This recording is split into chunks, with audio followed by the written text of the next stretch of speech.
it would not be fair to say he didn't try. I could say that the Prime Minister tried, and I think conceptually Make in India was a good idea, but it's pretty clear that he failed, because manufacturing went from 15.3% of GDP to 12.6%. So the first question that any alternative vision would answer to the youngsters of our country is, okay, what and how are we going to solve this problem of employment? Any country basically organizes two things. You can organize consumption, and then you can organize production. Modern way of saying organizing consumption is services. Modern way of saying organizing production is manufacturing. But there is more to production than simply manufacturing. For example, agriculture also is about production. Now, pretty much every government since 1990 has done a decent job on consumption, on organizing consumption. Which are the companies that organize consumption? Uber organizes consumption. Reliance organizes consumption. Adani organizes consumption. But we have, as a country, failed in organizing production. We have excellent companies that try to organize production. They are the Mahindras of this world. They are the Bajajs of this world. Part of Tata's organizes production, but the record of the country in organizing production is dismal. And essentially what we have done is we have handed over the organization of production to the Chinese. So this mobile phone, even though we are saying we make this mobile phone in India, that is not a fact. This phone is not made in India. This phone is assembled in India. All the components of this phone are made in China. The network that has produced this phone is made in China, is owned by China. So every time we use a phone, every time we wear a Chinese shirt, a Bangladeshi shirt, every time we wear a pair of Chinese sneakers, we are paying a tax to China. Because some Chinese youngster is earning a salary to make or to produce that product. So the first message I would give in a presidential address would be that India has to focus completely on production. Because if we do not focus on production and we continue to focus only on consumption, we will find that we will run huge deficits, we will increase inequality, and eventually we will run into a serious problem. Social problem because of unemployment, which we are already facing. If you look at the numbers of the amount of people who are in jail, if you look at the numbers that are spent on internal security, if you look at the numbers spent on our police forces, they all spiral. They're all rising. And everybody understands that social tension is on the rise in India. So now the next question comes, okay, so where is this employment going to come from? What is India going to produce? And for that, I'd like to tell all the youngsters of this country that there is a revolution taking place, an exciting revolution. The world is transforming completely. And the change that is taking place, at the heart of the change that is taking place, we are moving from the world of the internal combustion engine to the world of the electric motor. We are moving from petrol to batteries. We are moving wind, solar, potentially nuclear energy. So our entire way of moving is changing. And this is going to change every single thing. It is going to change warfare. It is going to change medical treatment. It is going to change education. It is going to change how we eat. It is going to change every single thing. Now, the last time there was a revolution called the computer revolution, the government of India had a clear focus. We looked at that revolution. It was a Congress government. We looked at the revolution and we decided clearly that we are going to focus on the development of software. And we rode the wave of that revolution. And today you can see the result. I remember people laughing. I remember people laughing when the computer was being talked about. You mentioned Mr. Vajpayee. I respect Mr. Vajpayee, but Mr. Vajpayee gave a speech saying that computers are of no consequence to India.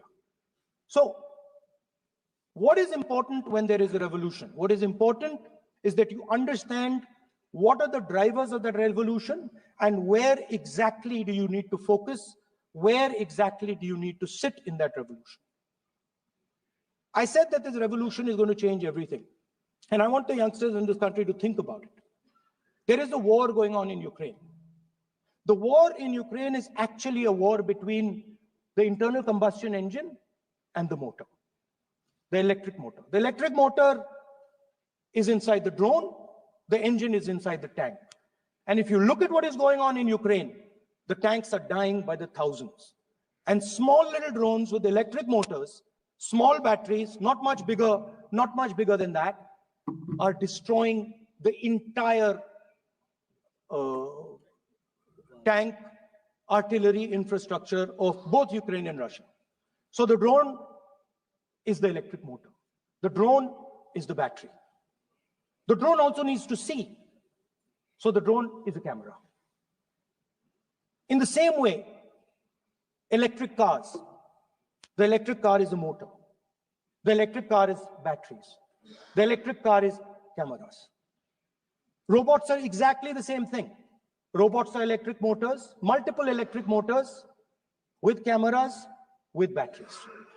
And this is what the revolution is going to look like. So there are basically 4 technologies that are driving this entire change in mobility. Electric motors, batteries, optics, and then on top of that, you can apply AI. Now I want to tell the youngsters of this country, people talk about AI. But it's important to understand that AI on its own is absolutely meaningless. Because AI operates on top of data. Without data, AI means nothing. And if we look at data today, there is one thing which is very clear. Every single piece of data that comes out of the production system in the world, the data that was used to make this phone, the data that is used to make electric cars, the data that is used to make basically all electronics on the planet today is owned by China. And the consumption data is owned by the United States. In China, the consumption data is owned by China, but in India, companies like Google, companies like Facebook, companies like Instagram, X, they own our consumption data. So if India wants to talk about AI, it has to first answer the question, what data is going to power that AI? And the answer today is India does not have that data. Neither does India have production data, neither does India have consumption data.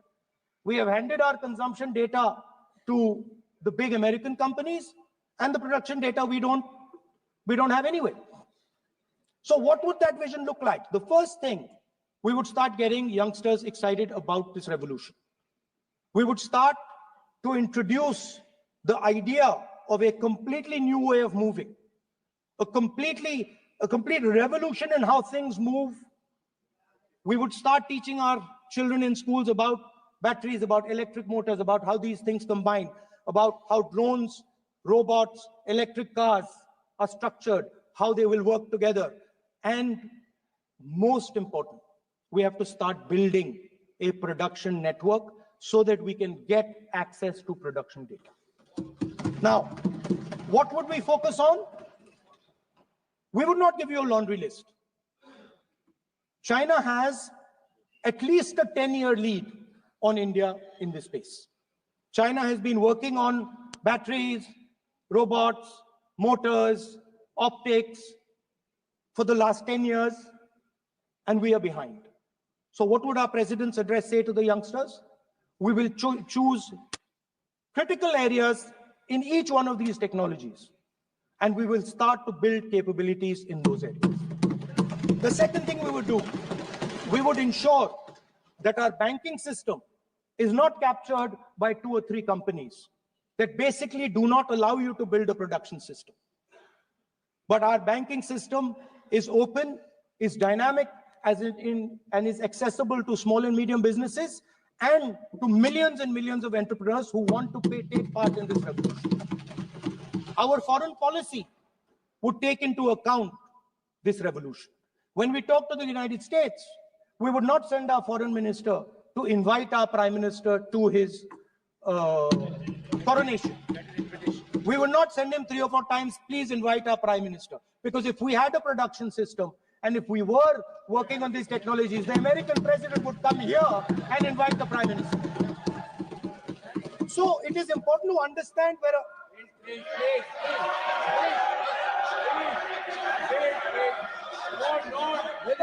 foreign policy.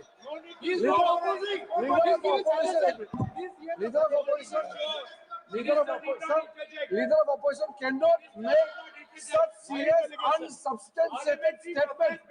This is related to the relation between 2 countries, and he is making an unverified statement about invitation of the prime minister of our country. Is matter of our dignity. How can you make such kind of statement? He is leader of opposition, sir. He should be responsible in making such statement. Sir, LOP is giving us very, very positive suggestions. Why they are worried, sir? For the country, he is giving leader of opposition has the information from any official source. He must inform the House. If leader of opposition has the information, please inform the House. Okay. Who has told you that foreign minister is visited for the purpose which you have mentioned? You must specify it. So I'm sorry that disturbed you, that question. I apologize for disturbing your peace of mind. It's okay. I've apologized. I've apologized for disturbing your peace of mind. I'm sorry. To apologize for lying to the House. ऐसा नहीं होता है. तो serious होना चाहिए leader of opposition को. कम से कम देश के मामले में तो एक हो. देश के मामले में तो एक वॉइस से बोलना चाहिए. ये गलत बात है. ये ठीक नहीं है. लीडर ऑफ अपोजिशन को इस तरह का बयानबाजी नहीं करना चाहिए. ये गंभीर विषय पर चर्चा चल रही है. So we would start by telling our young men and women that they have to be at the forefront of this revolution. We cannot afford that the Chinese are at the forefront of this revolution. Number 1. Number 2, we would ensure that the absolute best experts on these technologies would talk to our students, would talk to our youngsters and guide them on what a future, on what these future technologies are going to do. We would make them partners in this revolution. Now, we talk about defense. And today, we have the Chinese, and the Prime Minister has denied it, and the army has contradicted the Prime Minister. It's true. The Prime Minister has denied it. The Prime Minister has denied it, and the army has disagreed with the Prime Minister that China is sitting on 4,000 square kilometers of our land, of our territory.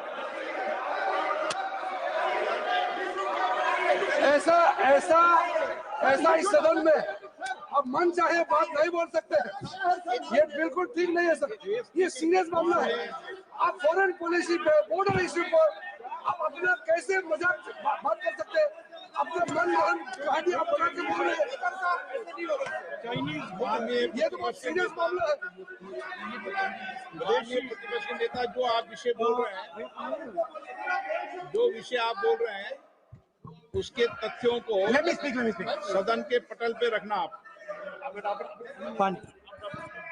अनुरोध है, leader opposition बोले, हम लोग शांति से सुनेंगे। Sir, let me speak, ये आपका अधिकार है बोलने का, मगर आप मन चाहे ऐसे सीरियस इशू पे कैसे बोल सकते हैं? ये सीरियस मामला है। आप सदन में बोल रहे हैं, से बोलते हो, फॉरेन मिनिस्टर के पास बोलते हो, सीमा का बात ऑफिसर बदल तो ऐसे विषय पर ऐसा मत बोलिए। ये देश के लिए ठीक नहीं है। महत्वपूर्ण विषय है। आपको सीरियस होना पड़ेगा लीडर ऑपोजिशन। ये गंभीर मामले को आप ऐसा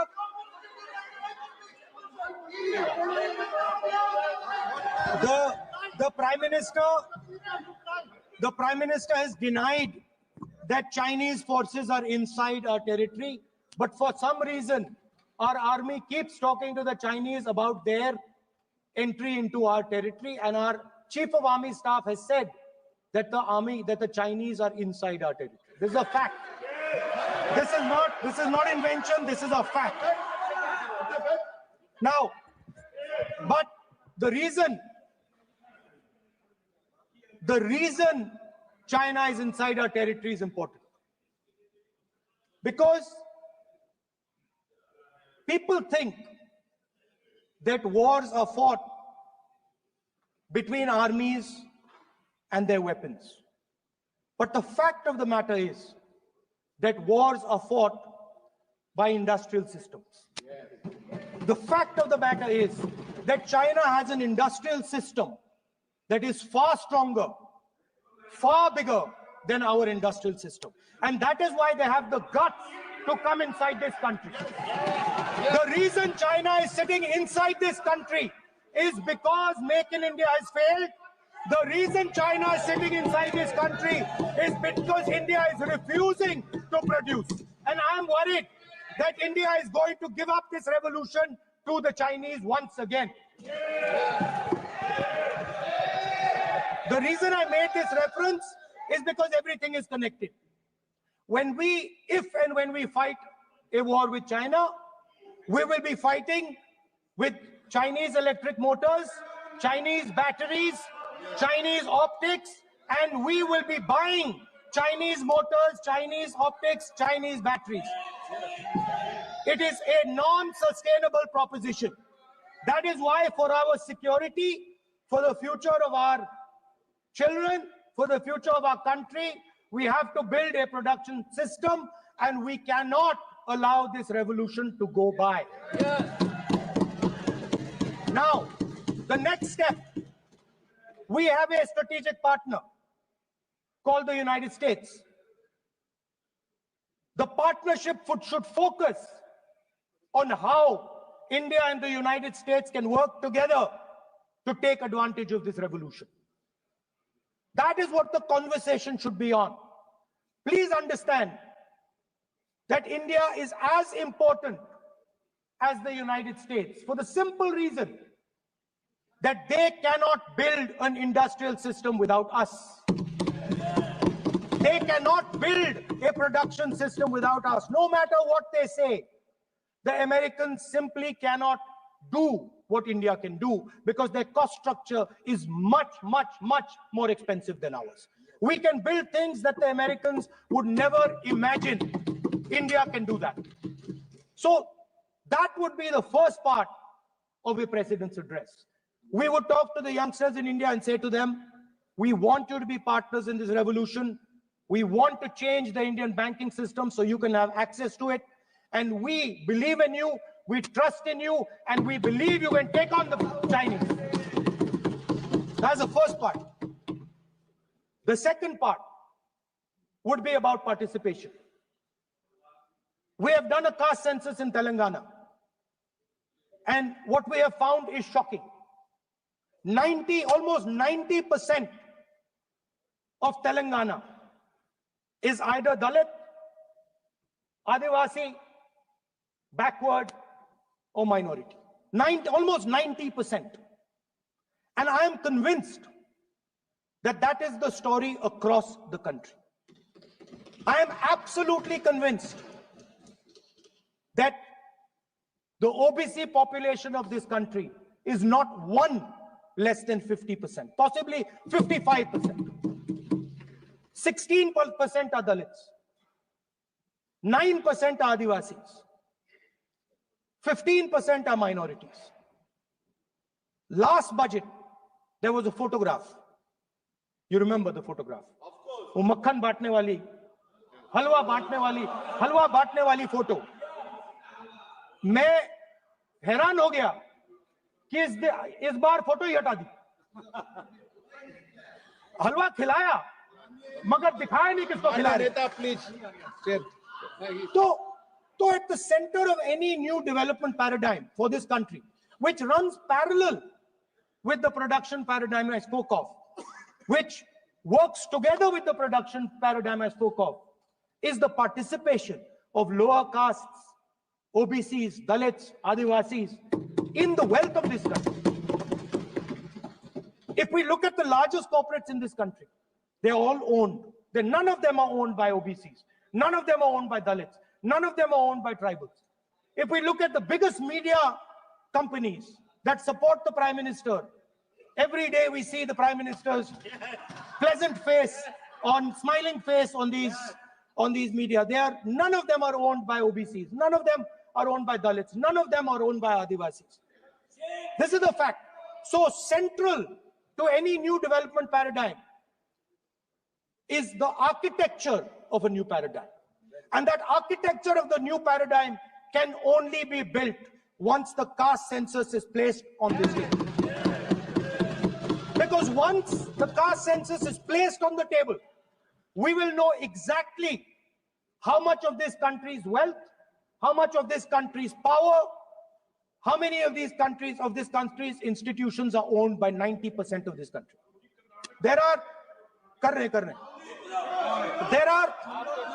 OBC MPs in the BJP. There are OBC MPs in the BJP. There are Dalit MPs in the BJP.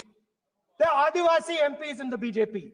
Remember, you are OBCs, you have 50% of the population and you have absolutely no power. I know that you're sitting there and you cannot even open your mouth. That is the truth of the country. प्रधानमंत्री का चेहरा आपको दिखाई नहीं देता है. जाति जनगणना, प्रधानमंत्री का चेहरा आपको दिखाई नहीं देता है. Architecture, participation, revolution in this country that we're going to bring. ये अंधेरा हो गया है. पार्लियामेंट में है. ये कुछ दिखता नहीं है. सोनिया गांधी, प्रियंका, ये लीडर ऑपोजिशन को कुछ दिखाई नहीं देता है. OBC So the idea is, because the idea.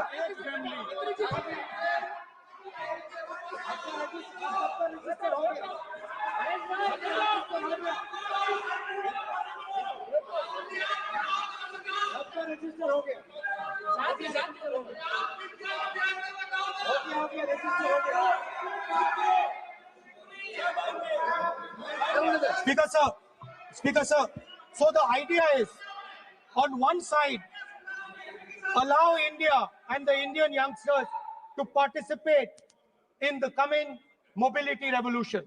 Allow them to participate in building robots, in building drones, in building electronic items, in building EVs.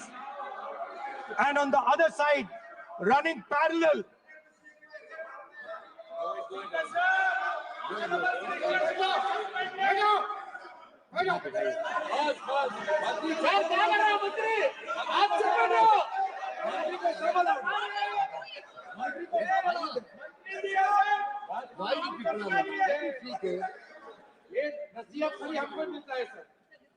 मैंने उनको ही मना The country, किया. Speaker sir. ऐसा नहीं है. So- आप भी बहुत डिस्टर्बेंस करते हैं. Okay, Speaker sir, so parallel ideas. One idea, participate in the mobility revolution. Whether you're thinking of economy, weapons, production, healthcare. India should participate in this revolution. India should become the master of the electric motor, master of the battery, master of optics, and master of AI applied on top of that production system. Now imagine the power of AI when we apply it to the caste census. You imagine what we will do with AI and what we will do with the social revolution in this country when we start to apply AI on the data that we get from the caste census. So we're going to run a parallel track. On one side, participation, revolutionizing the participation of Dalits, OBCs, Adivasis in the ruling of this country, in the institutions of this country, in distribution of wealth of this country. And on the other side, parallel track, challenge the Chinese and participate in the revolution and defeat the Chinese in electric motors, batteries, solar panels, and wind. So that is the first two parts of any presidential election address that any India Gathbandhan leader would give you. The final, of course, we go back to the Constitution. This, our favorite, just like the production system is a weapon, just like Jati Jangarna is a weapon of transformation, this is what the entire architecture is built on. I remember before the elections, all of you were saying 400 par, and you were saying you would change this. And then I was glad to see that the Prime Minister walked in and then was forced to bow his head in front of the Constitution. It was a moment of pride for all Congress people that we had explained to the Prime Minister and to the whole country that no force will dare touch this. Yeah. I know that the RSS has never accepted this. Mohan Bhagwatji has said that India didn't get independence in 1947. He has said that this constitution is meaningless. I know that that is at your heart. We will never let your dream come true. This constitution is going to rule India always. Now, एक minute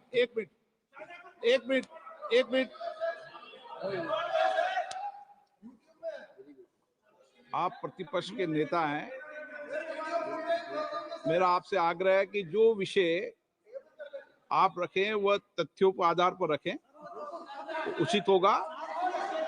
मैंने आपको पहले भी कहा, और जो सदन के सदस्य नहीं है उनकी चर्चा न करें। बताता हूं सर, मोहन भागवत आप नियम प्रक्रियाओं की पालन करें, आपसे अपेक्षा। सर, मोहन भागवत जी ने स्टेटमेंट दिया। मोहन भागवत का statement Speaker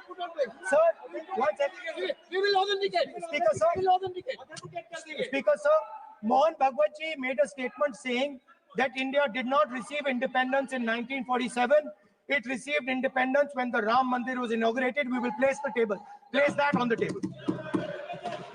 Now, sir, I would like to mention one small thing, but very important thing.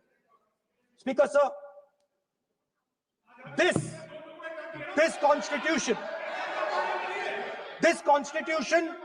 is supported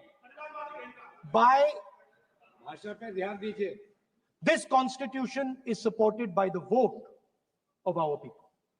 Without the secure vote of the Indian people, this constitution means nothing. Now I want to bring to the notice of this House some data, some information about the Maharashtra election. Very simple stuff. Speaker sir, between the Loksabha election, which the India Alliance won, and the Vidhan Sabha election, the voting population of Himachal Pradesh was added to the voting roll of Maharashtra. Meaning the entire population of Himachal Pradesh was added to the voter rolls of Maharashtra. Please understand what I am saying. In Lok Sabha, the difference between Lok Sabha and Vidhan Sabha was the population of Himachal.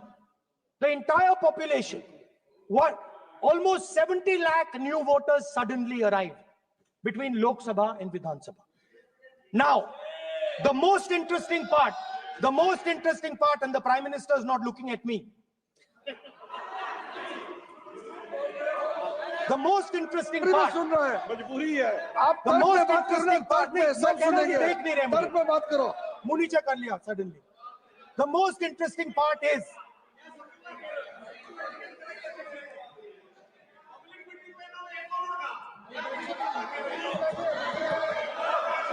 sir, Maharashtra में more voters were added in 5 months in Maharashtra than were added in 5 years in Maharashtra. जितने 5 साल में add हुए उससे ज्यादा 5 महीने में add हुए, आखिरी 5 महीने में लोकसभा चुनाव के बाद। सर, एक बिल्डिंग है सर शिरडी में, एक बिल्डिंग में 7,000 नए वोटर एक बिल्डिंग में ऐड हुए सर। एक बिल्डिंग में 7,000 नए वोटर ऐड हुए सर। सर, मैं कोई आरोप नहीं लगा रहा हूं, मैं सिर्फ ये कह रहा हूं सर कि ये इसमें कुछ ना कुछ प्रॉब्लमैटिक है कि हिमाचल प्रदेश जितने बड़े वोटर्स लोकसभा के बाद जादू से आ जाते हैं। अब हम क्या कह रहे हैं, हमने इलेक्शन कमीशन से रिपीटेडली कहा है कि हम आरोप नहीं लगा रहे हैं, आप एक काम कीजिए, हमें लोकसभा की वोटर लिस्ट दे दीजिए, नेम एड्रेस और इलेक्ट्रॉनिकली दीजिए, और विधानसभा नहीं है। नहीं सर, नहीं। स्पीकर सर, वो सब वेबसाइट पे रहती है, सब जानते हैं, कभी भी कोई निकाल सकता है। स्पीकर सर, मैं समझा देता हूं सर। स्पीकर सर, वो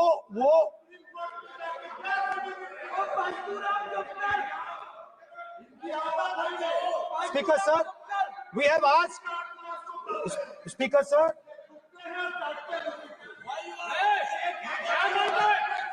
Speaker sir, we are asking this question. Speaker sir, population of Himachal Pradesh. Please. Population of Himachal Pradesh has voted. Extra has voted in Maharashtra. We are saying to the Election Commission, please give us the names and addresses and polling booths of all the workers in the Lok Sabha and all the workers in the Vidhan Sabha, so we can calculate who these new workers are, who these new voters are. Interestingly, the new voters are mostly in the constituencies that the BJP has swept. Please understand, the new voters have been added mostly in the constituencies where BJP has swept. I am still not making an allegation.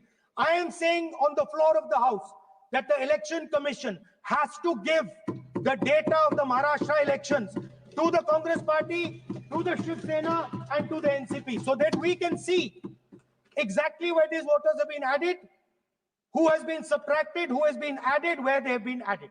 This is not an irresponsible request. This is a very simple request for them to fulfill. The reason I am saying this, sir, is because the rules have been changed. This is not just said in isolation.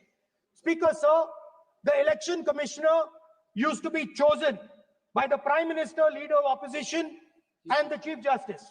Sir, the Chief Justice was removed from that committee. Why? This is a question, sir. This is a question to the Prime Minister. Why was the Chief Justice removed from the committee? Now, in a few days, I'm going to go to the meeting. There's going to be Mr. Amit Shah and Mr. Modi ji, and there's going to be me. 2 to 1. Why am I even going to the meeting? What is the purpose of me going to the meeting? I'm only going to the meeting to certify what Modi ji and Amit Shah ji are going to say, right? Whereas if the Chief Justice was there could be a discussion. Chief Justice and Leader of Opposition could say, no, we don't agree. So there seems to be a calculated strategy. Now, just prior to the Loksabha, the election commissioner was changed and 2 new election commissioners were placed. Yes. We know that the election dates were changed. We know that the elections were postponed. These are facts. These are not things I am inventing. So, in order to safeguard this constitution, the entire opposition requests the data for the Maharashtra election. We request the data and the electoral voter list for Lok Sabha and the corresponding list for Vidhan Sabha. And I am very confident that the Election Commission will not give us this information. Speaker sir, that is broadly. So the third element of our President's address would be a determined defense of India's institutions, of our democratic system, and a re-look at our entire democratic framework, and the looking again at all the institutions that have been taken away from the people of India. So those would be the type of things that we would say in a presidential address. I'd like to finally say one thing. In the last, थोड़ा बढ़ा देता हूं, अब मैं थोड़ा और खींचूंगा, अब और खींचूंगा थोड़ा, अब और खींचूंगा. So in the last, there is a background, a philosophical background to what I am saying. Essentially, what I am saying to the youngsters of India and to this house is that instead of focusing on multiple things, instead of telling us a laundry list, give us a strategy, give us a vision, make it clear, right? Now, there is a philosophical basis to this. There is even a deep philosophical basis to this. I showed you the picture of Shivji, which you didn't allow me to show. I showed that picture for a reason. What does that picture tell us? If you look at that picture carefully, it tells us focus carefully. Do not get distracted. Do not look here and there. Do the job at hand. So there is a philosophical basis to the speech I have given. I have not told the House and the country that we will do this, and this. This is the philosophy of Shivji. Say what you have to say, but be clear that you're going to do that one thing and don't do 56, 70 different things. So there is a link between our philosophical tradition, our religious tradition, and what I'm saying. And that is what India needs to do. India needs to connect the past, the values of the past. You talk about Sardar Patel ji, but you destroy Sardar Patel ji's values every day. You talk about Ambedkar ji, you destroy his values every day. You talk about Nehru ji. No, you don't talk about Nehru ji. Right? You bow in front of Buddha. You destroy what he says. So the point is, you have to be truthful to what you are, right? And it is important that when you are giving a way forward to the nation, there is clarity. There is clarity of purpose. There is no hatred. There is no violence. There is no anger, because these things are destroying our country. So my speech has not been angry, has not been nasty. My speech has been very polite, very kind, and I thank the Prime Minister for coming and listening to it. माननीय श्री नरेश चंद पटेल,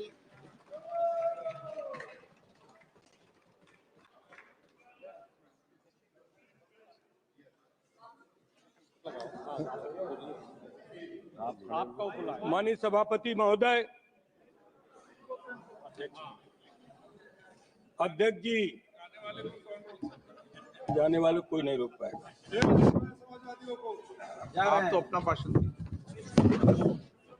महोदय, सबसे पहले मैं आपका धन्यवाद करना चाहता हूं कि आपने महामहिम राष्ट्रपति के अभिभाषण के धन्यवाद प्रस्ताव पर मुझे बोलने का मौका दिया। मानवर इस सदन में बोलते हुए सबसे पहले मैं महाकुंभ में हुई दुखद घटना को स्मरण करना चाहता हूं। उन सभी श्रद्धालुओं और भक्तों को मेरी भावपूर्ण श्रद्धांजलि। मानवर जिन्होंने अपने जीवन की आस्था और भक्ति के साथ पवित्र स्नान करने का संकल्प लिया था, लेकिन दुर्भाग्यवश प्रशासनिक कुप्रबंधन और लापरवाही के चलते वो काल के गाल में समा गए। मानवर ये कोई प्राकृतिक आपदा नहीं थी, बल्कि सरकार की नाकामी का ये एक जीता जागता उदाहरण था। महाकुंभ, जिसे दुनिया का सबसे बड़ा आध्यात्मिक आयोजन माना जाता है, जो लाखों करोड़ों श्रद्धालुओं की आस्था और विश्वास का केंद्र है, ये केवल एक धार्मिक आयोजन नहीं था, बल्कि भारत की सांस्कृतिक और आध्यात्मिक धरोहर का प्रतीक है। परंतु जिस प्रकार की अव्यवस्था इस बार रही, वो न केवल दुर्भाग्यपूर्ण है, बल्कि सरकार की संवेदनशीलहीनता और प्रशासनिक कुप्रबंधन को उजागर करती है। मानवर, क्या यह सरकार को पता नहीं था कि इतने विशाल आयोजन में भारी संख्या में श्रद्धालु आएंगे? क्या योजनाएं केवल कागज में बनती